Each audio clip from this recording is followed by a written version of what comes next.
ఈ రాష్ట్రంలో ఉండే తల్లిదండ్రులందరూ అప్రమత్తులై వ్యవహరించమని కోరుతా ఉన్నాం.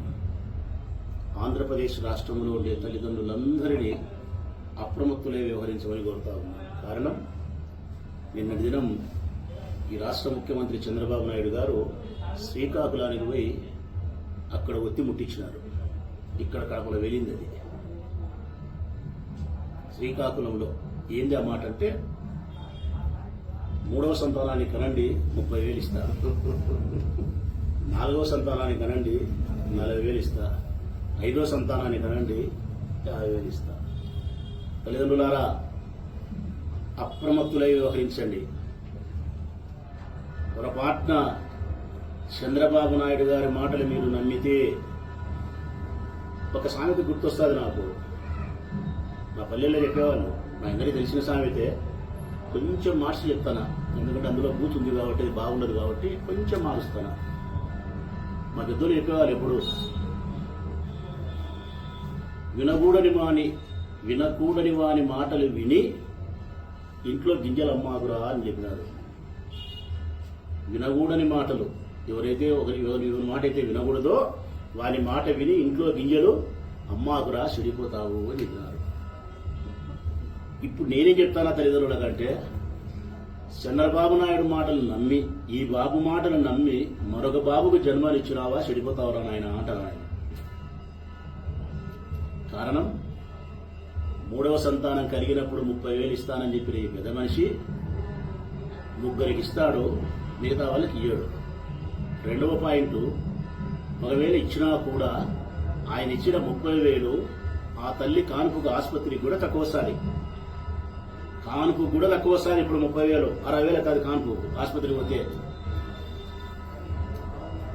మరి ఆ రోజు తొలి రోజులు కానుపుకు ఉపయోగపడే 30,000 ఆ పిల్లోడు పెరిగి పెద్ద అయ్యేంత వరకు ఎవరు బాధ్యత తీసుకోవాలా అని అడుగుతా ఉన్నా నేను. వాని భవిష్యత్తు మాట ఏంటి అని చెప్తా ఉన్నా నేను.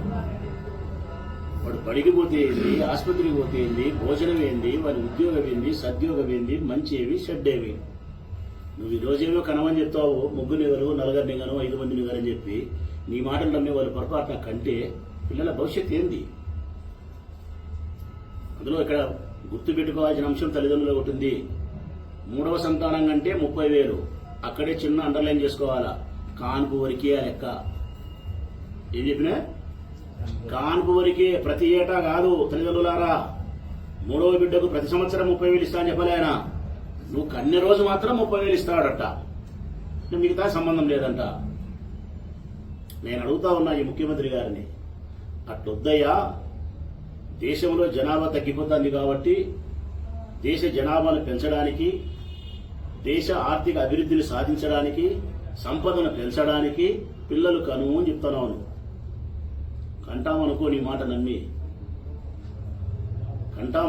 మాట నమ్మి పిల్లల భవిష్యత్తు ఏంది అంటున్నాం.